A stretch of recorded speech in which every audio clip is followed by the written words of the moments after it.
Hey, Anonymous Critics, SPs. Anyway, free speech advocates, people interested in freedom. Welcome to my site. Thank you for coming by. Sometimes people ask me what's up, and they are not quite familiar with my story. I basically was in Scientology for 30 years. Before that, I was a hippie and a very much free speech advocate.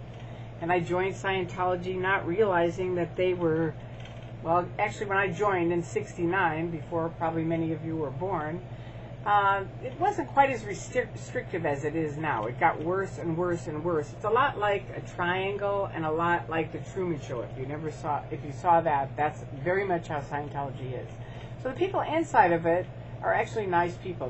Many times they don't really know what's going on. I didn't, for example, and I worked with them. I worked with the executives. I had no clue about the dark side of Scientology.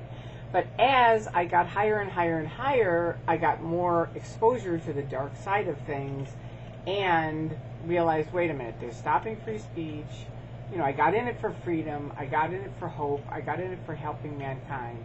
Now I'm in it at the top, and they're lying about their names, phony addresses, they're stopping free speech on the internet, they're breaking up families, they're fraud, it's just on and on and on. And I finally just went, you know what?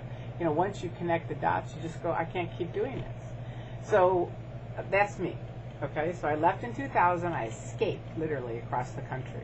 I didn't believe they did those nasty things, but since I've been out, I realized not only do they do them to other people, they have done them to me. In fact, they lied about me today. I read it on I did a little Dianetic session, which was exactly how Dianetic sessions go, only I was being the pre-clear and the auditor, right? And I look on the bottom of it, and they have some spam about how I'm, part of this hate, whatever. I looked at it and thought, I cannot believe these people. They just constantly have to keep lying about me and anyone else who speaks out exposing their abuses. And I warned you, David Miscavige, I warned you. This is not getting smaller. You can see, Anonymous, the critics were huge. And I told you then, there's an army out there. And it isn't going to be we XScientologists that are going to take down Scientology. It's going to be the critics. And now, with Anonymous, they're 10,000 strong, internationally. Okay, so that's why I'm making this video today. Because myself and Wise Beardman have very graciously been invited to London. And we're coming. So I want anybody who can come to London to come. It is going to be so much fun. And then, after that, we're going to Washington, D.C. And that is going to be a 9,000 person march. It's going to be this huge march on Washington. And the people in Washington are fantastic. The people in London are a riot. They are so funny. Both groups are really great, and I can't thank them enough. I mean, I'm really very excited to meet everybody. And I'll tell you a little story about me at your age. When I was like your age, I lived in New York City. At first I was in college, then I left. I lived in New York City, and I heard about the hippies, basically, in San Francisco. And I just went, that's it. I need to be part of this group. I do. And I bought a VW bus, just like you see in the movies. I had my little flower in my hair and drove across the country with my friend and became a hippie and was so happy I was there. I mean, I was there around all the famous rock groups, Janis Joplin, The Doors, you name it. Just had a blast. I was in tons of peace marches. I really was able to help a lot of people and have a lot of fun. I mean, it was, you want to talk about lulls? I mean, it was fun to the 1000th degree. I mean, it was just incredible. And so all of my life I've been happy that I was there at that time. Now, another thing happened right around then, and I didn't go to it, and it's called Woodstock.